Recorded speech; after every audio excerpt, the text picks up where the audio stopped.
All right, so welcome back to another episode of Chalk Talk. And if you haven't been here, welcome. Today we're talking about Welcome. what? Welcome. Sorry, I never give you time to say welcome. Yes, the disrespect is palpable. I'm always like, okay, three, two, one, YouTube mode. But everybody, yeah, welcome back. Welcome to old viewers, if we have any. Yeah, And hello, welcome. and hello to new ones. Yes, Um, today, Google.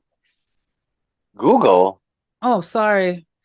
Netflix. Netflix. We did Google. Yeah, we did Google. Well, we've done Google in the past. We haven't uploaded the Google one yet. Um, yeah, this is our first ever episode. Well, not this episode, but Netflix was the first ever Chalk Talk episode, which actually will be 5 months old on Sunday. Oh, I should have wore my red rims in commemoration. Well, I got this sweatshirt Yeah, because that was but the first five episode. months, Wow. 5 months, 5 months. Our next upload will be 100 videos, but that's including shorts, Wait, 100 videos? Oh, okay. I would be like, I including know we didn't do shorts. that many videos. We did not. Tutorials and episodes, probably 35. Hmm, But anywho, not bad. back to Netflix stock. Yeah, Netflix. our first episode was May 1st. Uh, and we decided to do it again. So here it is. Here it is. Um, There's you Netflix is on the radar. you called it. I did call it. You called it. Our first episode that stock opened on the day we released that video, which we made it literally like 48 hours before. No, not even. We literally edited and dropped it like the next day, I think.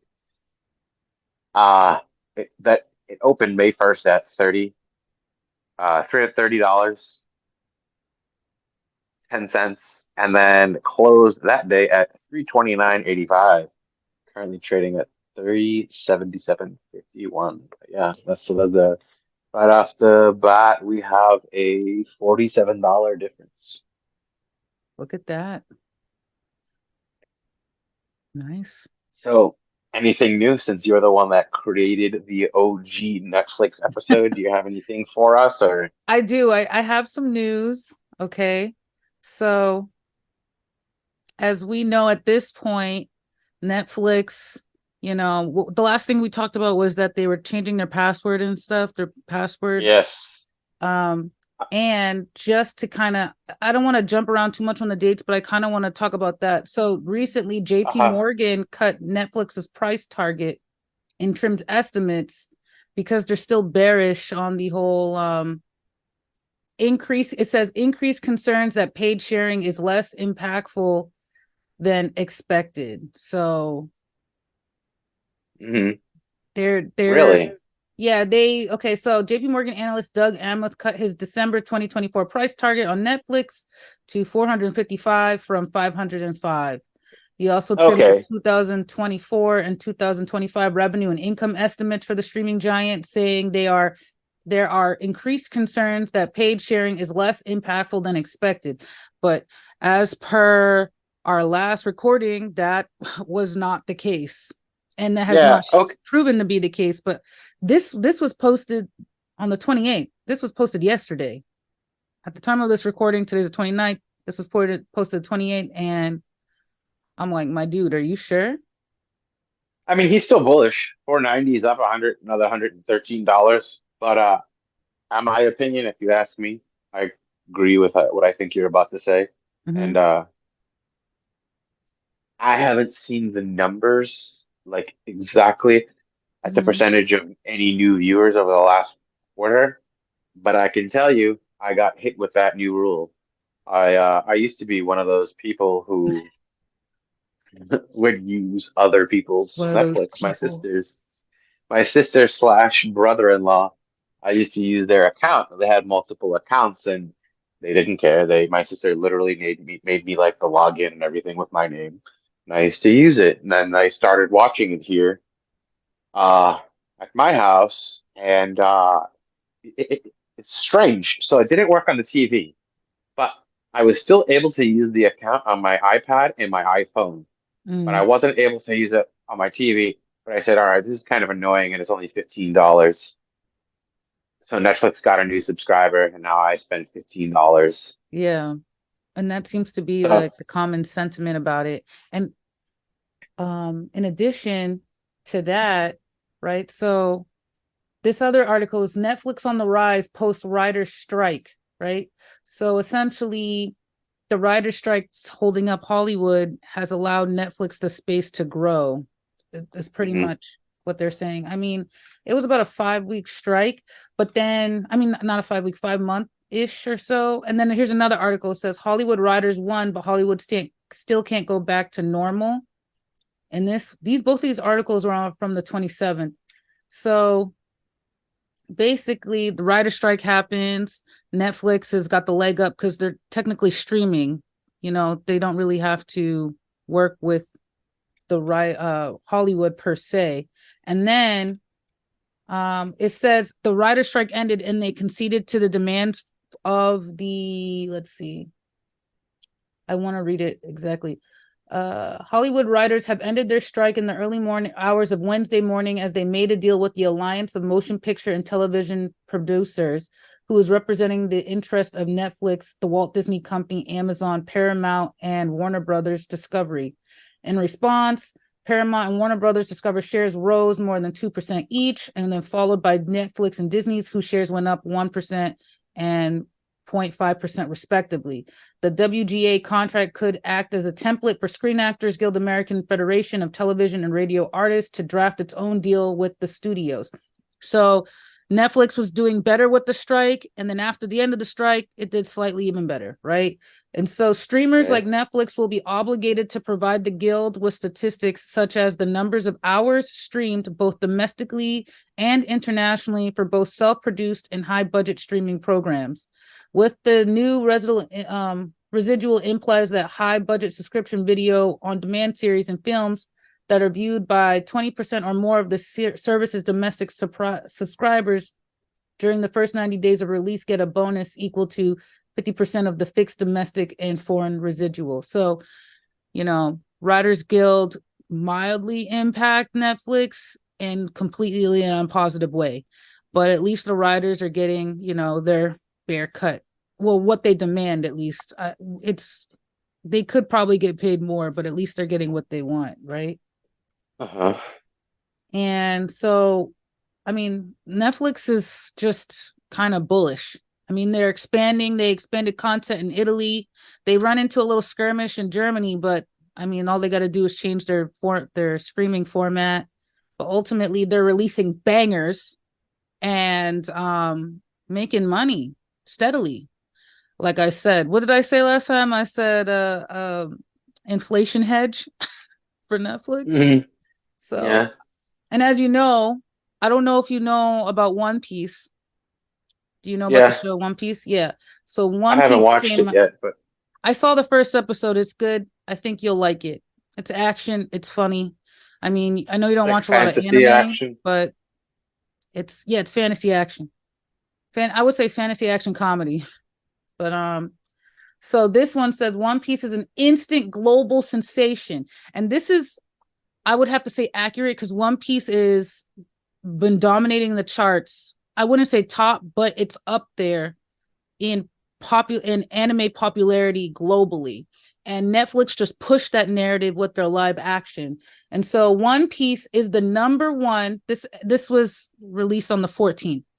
One Piece is the number one title globally on Netflix with 37.8 million views amassed in less than 2 weeks since its release.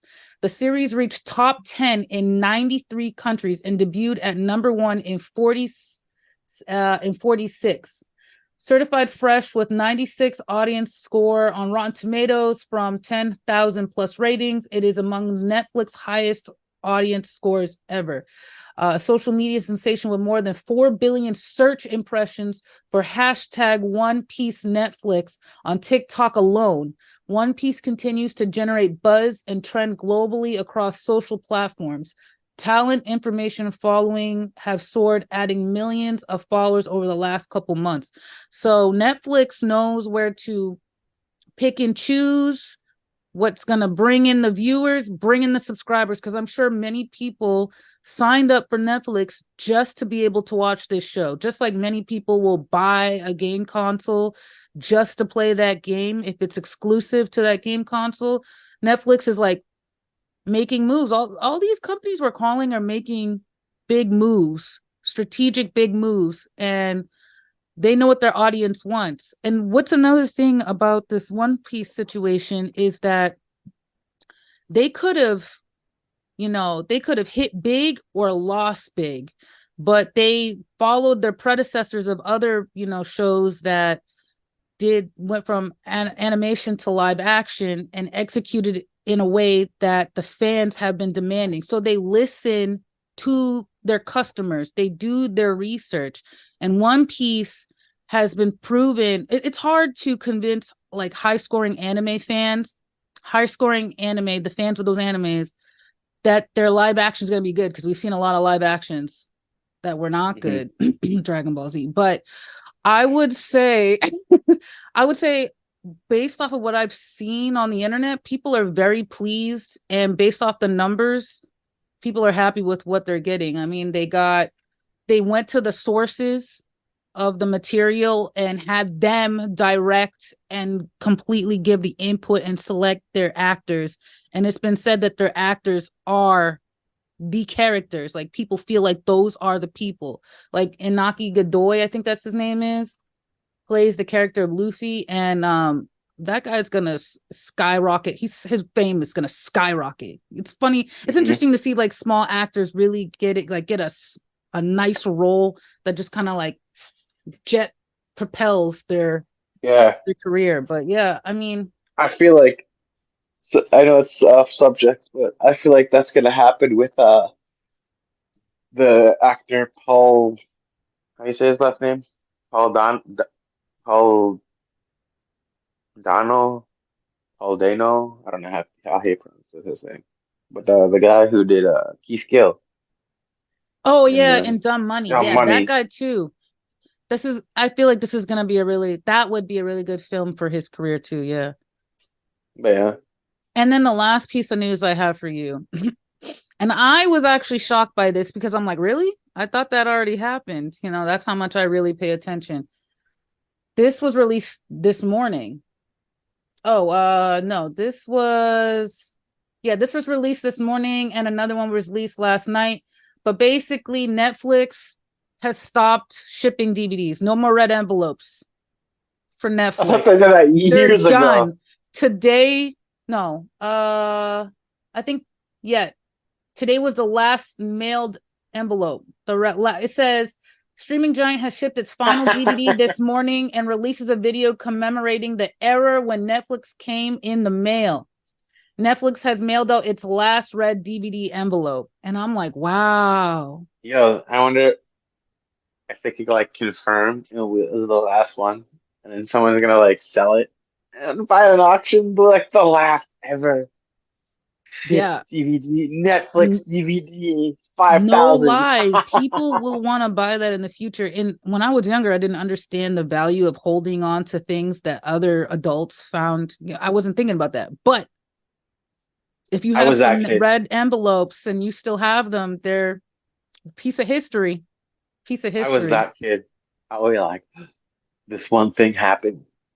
This piece of paper could be worth money in 20 years. And that's why I have a bunch of random stuff.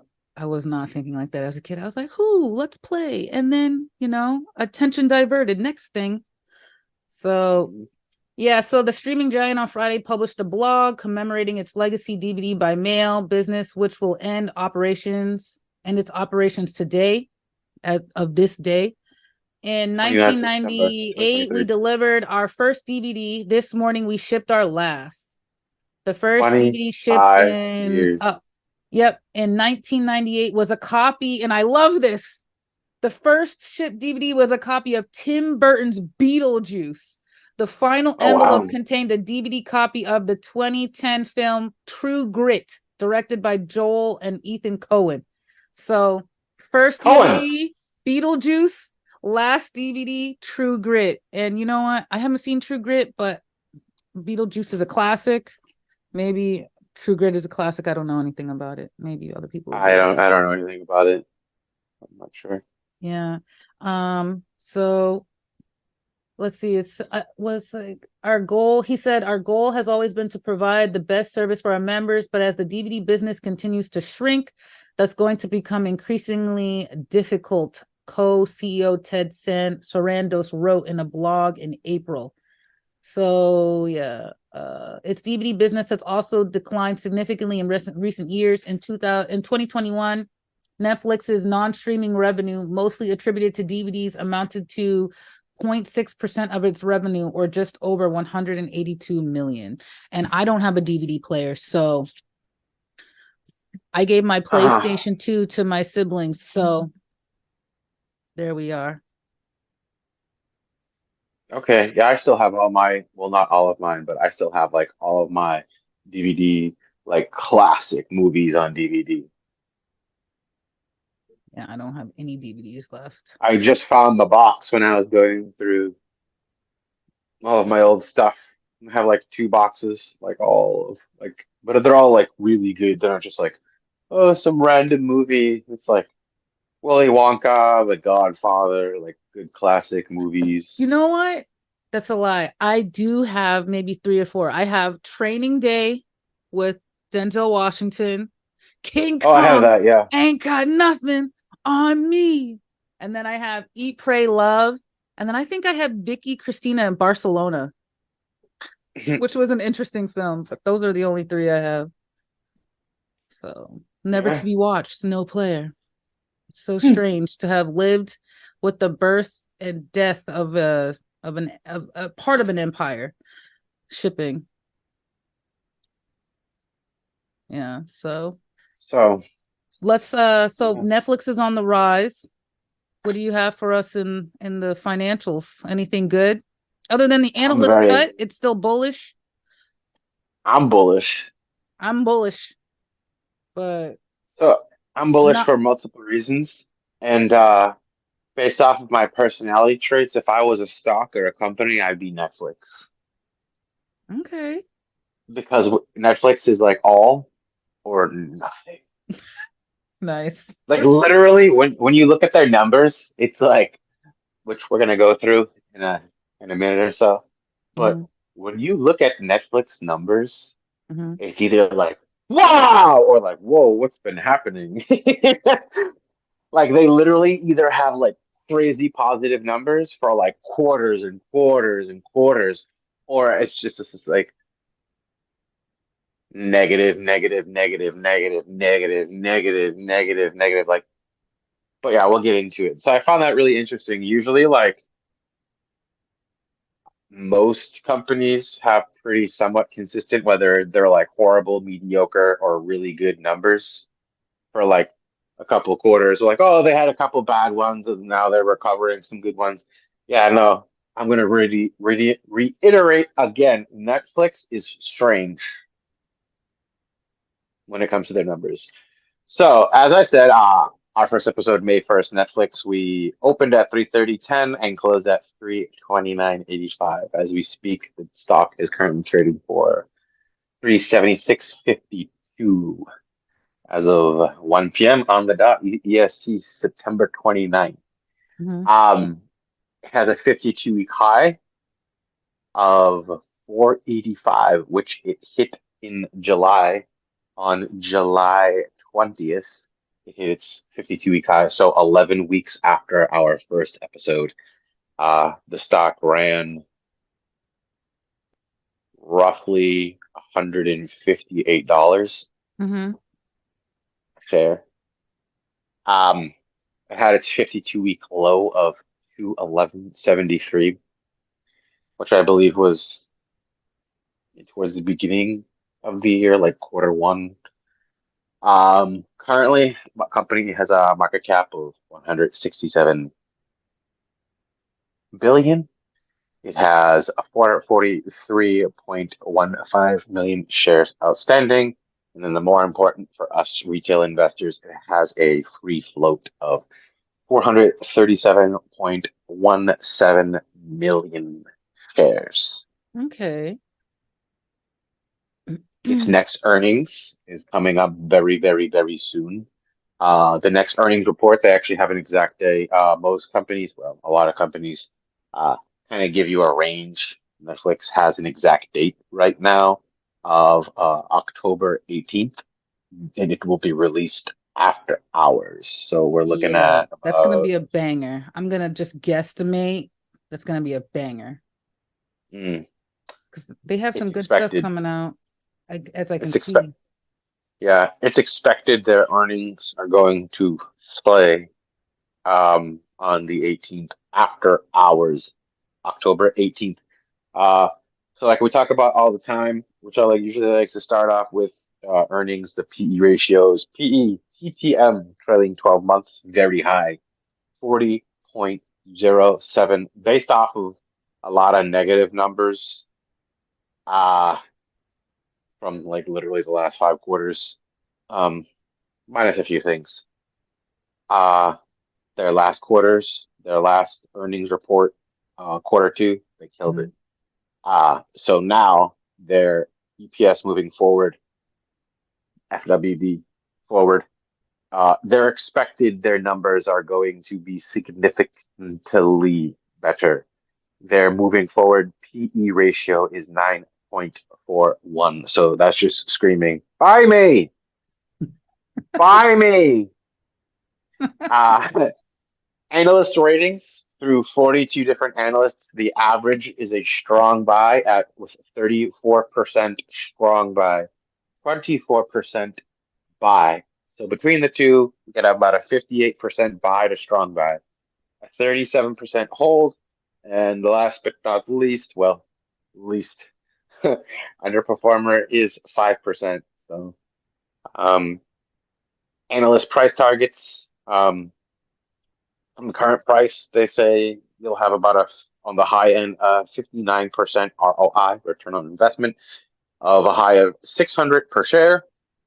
The average is a 24% ROI from its current share price, Mhm. uh, which would put it at 469 a share, and the minimum is 13.8%, which would put us at 325 per share, which is about a $50 per share drop.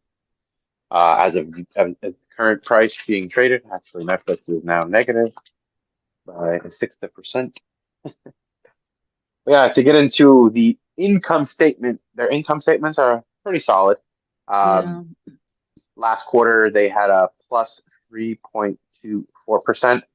Before that, their last positive earnings was Q2 of 2022. Um, So, like I said, in their last earnings was very good.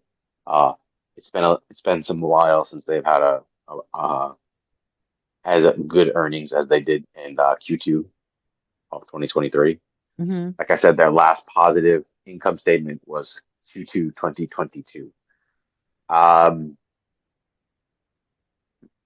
it's had a positive total revenue statement since their existence of being a publicly traded company. Yeah. They've never had a negative total revenue. Their operating income is 15.775%. The last positive before that was Q1 of 2022, and it wasn't very positive. It was plus 0.60%. So again, yeah, really good earnings report. They needed it. Um, their balance sheet over the last 5 quarters, their assets are up $4.4 billion. Their liabilities are up a smidge over the last 5 quarters, $150 million, but that doesn't offset their being up 4.4 billion by much. So even with 150 million negative, they're still up $4.25 billion in assets over the last 5 quarters, which is 15 months. Uh, Now this is what's getting analysts so interested in this stock. Okay. They are cash flow Repeat that. Cash flow cows. Okay, got it. Their cash flows are insane. Um, Cash flow Q2 2023, the best cash flow report they've ever had. You could literally take six more earnings, put them together, and it would probably maybe equal it. Their Q2 2023 cash flow was positive plus video game numbers. 1,301.69%. I'm going to reiterate, best ever they've ever had. Okay. Their last negative cash flow report was Q4 of 2021. Yeah. So their cash flow is crazy, and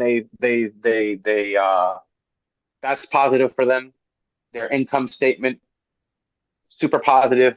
Uh, the only negative things I could see, based off of what looking at their numbers for the last like dozen quarters, Yeah. was they had a negative ROA, return on asset. It was negative last quarter of 5.41%. Mm-hmm.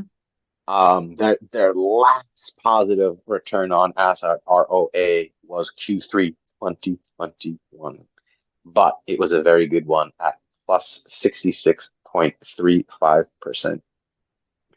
Their Okay. ROE is also similar. Uh, they have had all negative reports. The last positive was Q2 2021 plus 246.3%. So, like I said earlier, before I started all of these numbers, their numbers are either horrible for quarters and quarters and quarters and quarters, or they're amazing for quarters and quarters and quarters and quarters. Yeah. So ROA and ROE are not so great. Literally Yeah. the last like year and a half, 2 years. But their cash flow is crazy. Their operating income's really good. They're up $4.2 billion on assets. I find it Um, interesting because Yahoo Finance has them bearish for short, the mid, bearish and long. movements. Yeah, but I think they have them at like it's not much, but it's like a plus 5% return. And then Okay. they have a very good, well, Yahoo Finance literally changes their numbers by like the hour. So I never look until we're in the moment of the video now, because I'll literally look up a stock and I'll be like, oh, the 1 year target's Yeah. 350. The next morning, the 1 year target's 302. And you're like, okay, I'm just Yeah. gonna wait now. It's funny because it's a strong buy, and a hold, but on Yahoo it's all bearish. Honestly, Yeah. if we're gonna talk about competitors, who do they have? Apple. Amazon Prime, I think Apple. Amazon, Apple, and Disney Plus. But honestly, Disney is struggling, in my opinion. I would have to look more into that, but Disney is struggling. That was my alarm. We got 6 minutes. But Okay.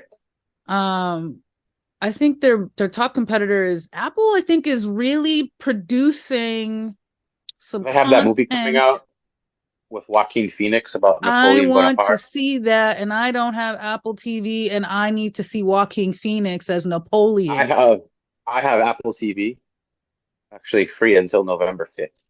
They bought a new iPhone, but it's only $6.99 a month, so I think I might keep it because I'll only have that in Netflix. So Six that's ninety nine $21. is much cheaper than 15 plus, Yeah.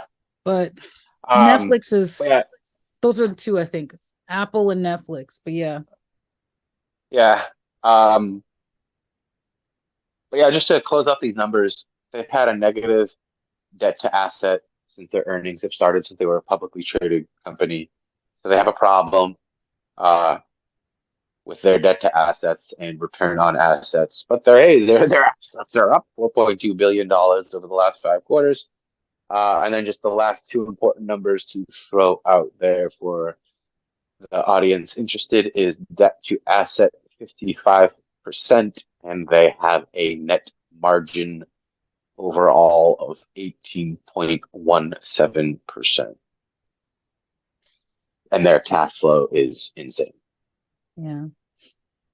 So, which leads me to be very, very, very, very, very, very, very bullish. Um, so they're out of the DVD game. They have stupid amounts of cash flow, and their assets are up $4.25 billion in 5 quarters, which is 15 months. Mhm. Netflix IMO, in my opinion, it is going to continue as what it is, a streaming service, but with all of this cash flow and up assets, and now having to replace DVDs, which we all knew they have been having to have done over at least the last 5 or 6 years. Nobody Mhm. buys DVDs anymore. They're going to need to find another second stream of income to replace that, which I know the company eventually will. So, in my opinion, it's only a matter of time until we see Netflix announce, hey, we're also doing this. We're still a streaming service, but we got this. Yeah, I'm interested to see what they come up with because I cannot find anything about upcoming projects other than Uh-huh. new releases, which look good. I mean, they got Lupin. That's another popular anime conversion to live Uh-huh. action, but I don't know Uh-huh. much about it, and some others. So So, yeah, well, I think that'll be a catalyst whenever they do drop that news. Earnings report October, what did I say? The 14th, relatively soon. I think you said like the 16th or something.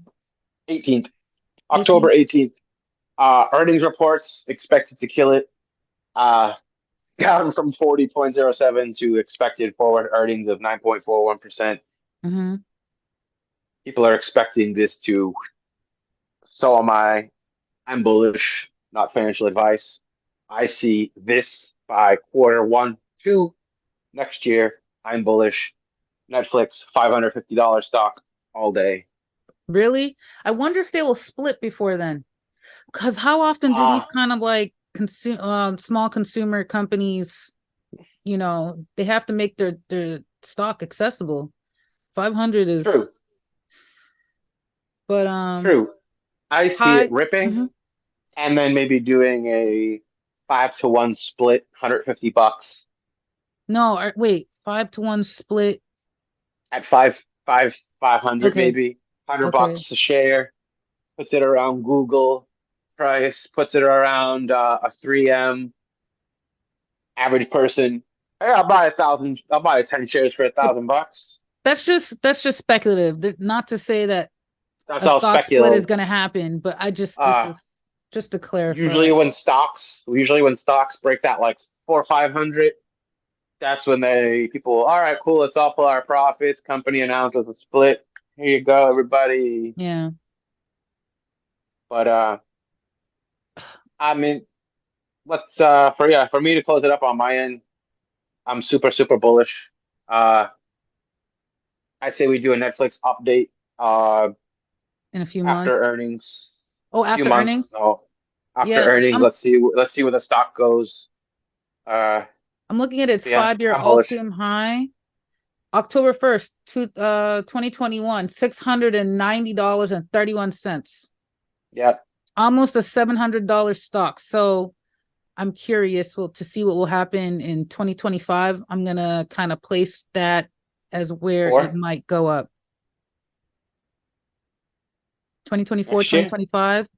Not Yeah, not I'm to that saying number. I just mean like if it's gonna reach those numbers, I would put it yeah. around 2025.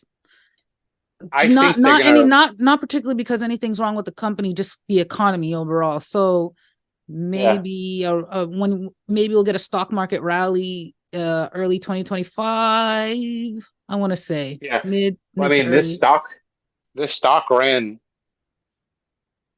$160 in the summer. Yeah. So in the summer. July, from literally May 1st to July, it went from 320 to like Oh, yeah. 450. That's 130 Yeah. So I don't in I 11 so weeks yeah, so just in to a kind of correct wrap up, market. I don't consider it a short swing. I consider it a long hold. And yeah, we're almost out of time. Yeah, I'd say not financial advice. Netflix 350, good entry price. Netflix, get out 550, make your money, go buy some Coke stock, get your dividends. Not financial advice, financial entertainment. Thanks for tuning in. Oak stock. Another episode of the books. Have a good morning, a good afternoon, and a great night. Catch you in the next one. We don't have much time. Let's get it. Let's get it. What's that Let's song? get Let's ready get it to started rumble. here. Let's get it started now. Isn't that a Black Eyed Peas? Rest in Can't sing. peace. No, I'm just I kidding. can only sing opera. Kidding. I would pay to watch you sing opera. My voice is deep enough where that's probably maybe not opera, but where people are like, bro, sings out. Like that guy, Vicente Fernandez. Mhm. You have to have like a really deep voice to do those. So if I was ever a decent singer, it would probably be more of something like that. But anyways, we're not talking about singing and music. I know. Right. I think it's a good time to good place to start, I guess.